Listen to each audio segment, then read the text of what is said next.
Hi guys, it's Better Halo here. Today I'm going to be doing a review on March of War, which is a free-to-play turn-based strategy MMO. It's a very new concept I've gotten into. I'm used to playing MMOs that are do quests, turn in quests, get XP, go kill people. It's very generic, I should say, but this one is not generic, however. It is a turn-based strategy game, but also an MMO mixed together. Right off the bat, you're giving 6 factions, each of which are based off of real world ideas to choose from. The first faction is the Soviet Union. Each faction has its own pluses and minuses to their respective unions or factions or whatever you want to call it. Soviet Union's pluses are very cheap infantry. Like 1 resource per infantry. Cheap. Very, very cheap, I should say. You can have tons of them on the field at once. The other plus is heavy walkers. They're very heavy units that will decimate any sort of vehicle out there. But then again, they're kind of expensive. Next one is propaganda, which basically weakens the enemy's morale and unit strength and makes them easier for your cheap infantry to eliminate. Next one, which is a minus, is there's no elite infantry. This can be a very bad thing if you're an infantry focused commander, because your infantry will get slaughtered by the junta, for example, with their Rambo unit, which is severely overpowered, but I'll get to them later. Another minus is that they're sometimes inflexible, which means if you capture a manpower command post that says +2 on it, you might get +2, you might get 1, either one, anywhere between those. So you can't be guaranteed a certain amount of resources. The next faction I'm going to review is the Shogun Empire. Their pluses: very fast tanks. They can go quickly across the field, capture posts very quickly.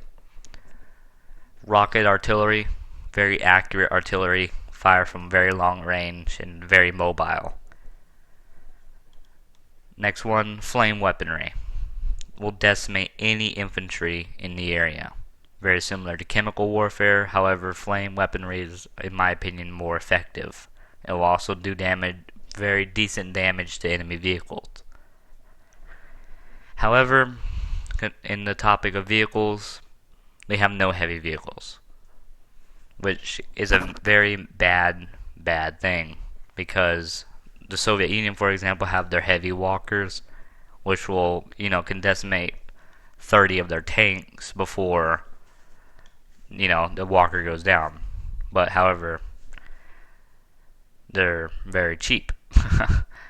Next one is their limited anti-tank opportunities. This can be very bad when fighting, let's say, European Alliance or Soviet Union, when the Soviets or the Europeans pull out siege tanks or heavy walkers. Very bad. But that's also a good thing, because they can take out infantry very quickly if they decide to attack, for example, the African Warlords. African Warlords, very infantry focused. They have improvised vehicles, which are decently good. Probably not as good as some of the other vehicles, but they're definitely not the worst. They have war beasts, which are elephants, basically, that have basically cannons and all that stuff that can do really good amount of damage to enemy vehicles. Their infantry, very deadly melee. Basically, if you get close, the enemy is gonna die. No doubt about it. But that's also a very negative thing. Very few long-range weapons. There might be 1 or 2 here and there, but most of the action is going to be melee to melee, which would be very bad when it comes to the Shogun Empire, for example, like I was saying, who can use rocket artillery and guns to shoot down the enemy or the Africans before they get close. Don't get me wrong, I'm not racist. That just sounded very racist for a second. Next one is very limited artillery, which also falls into the category of limited long-range weapons. Next faction I'm going to be reviewing is the European Alliance. They have very heavy tanks, which is the siege tank as you see here. Very elite infantry, officer, stormtroopers, both are very good. Very long-range weapons. Siege tank can fire from long distances away. However, very expensive units. Most of the time they're going to be outnumbered, but there's also pros to that which can be countered with European officers, for example, who allow units to attack twice per turn. Stuff like that. Their vehicles are very slow. Siege tank will move slow, but it'll also do a lot of damage when it gets close to the enemy, so that's a trade-off. Next faction is the Junta. Latin Junta, sorry. They have guerrilla tactics, which is basically fire from cover, hit and run, stuff like that. Heavy infantry weapons. Don't get me wrong, the infantry is very fragile. As it says down here at the fragile, the infantry has a minus. One of their pluses is chemical warfare. I'm an infantry commander. The chemicals get on my nerves. They can decimate enemy units very quickly. They'll hold down an area very easily, and you'll lock down infantry. But expensive vehicles. That chemical truck that I was talking about is a very expensive vehicle to make.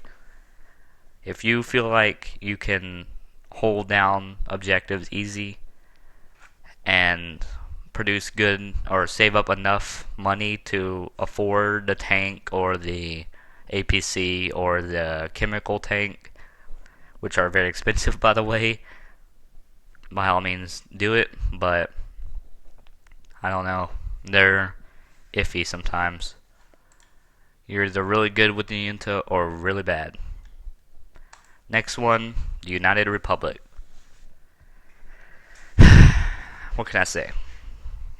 Well-trained infantry, mass-produced vehicles, and very powerful air support. The United Republic holds well to the air support. The Flying Fortress, kind of expensive, but not as expensive as a Junta or Shogun or Soviet walkers. They'll hold down an area, destroy, one-hit almost anything. Howitzers, very long range, very good artillery. Tanks, however, going against a Junta battle tank versus our the United Republic battle tank, will most likely be decimated. However, due to it being mass-produced, they're cheaper. But there's nothing special about them, no major special abilities, nothing like that. One bad thing about the United Republic is it has very few heavy units, which fighting Junta, for example, can be a bad thing. I personally chose the United Republic due to my infantry focus. It's well-trained infantry, stuff like that.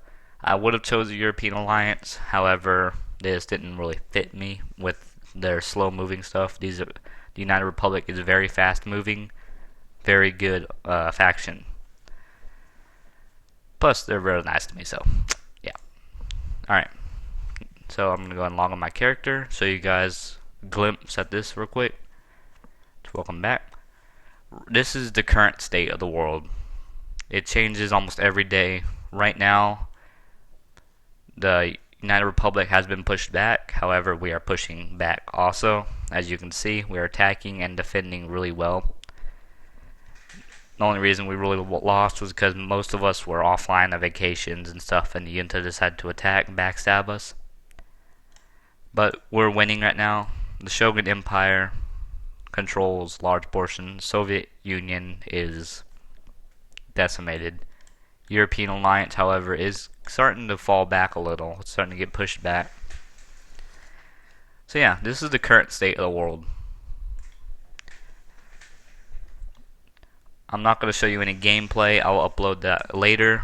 However, this was the basic first look at the game. Not necessarily the gameplay. I will upload the gameplay footage later, on a later date, as soon as I can get my computer working.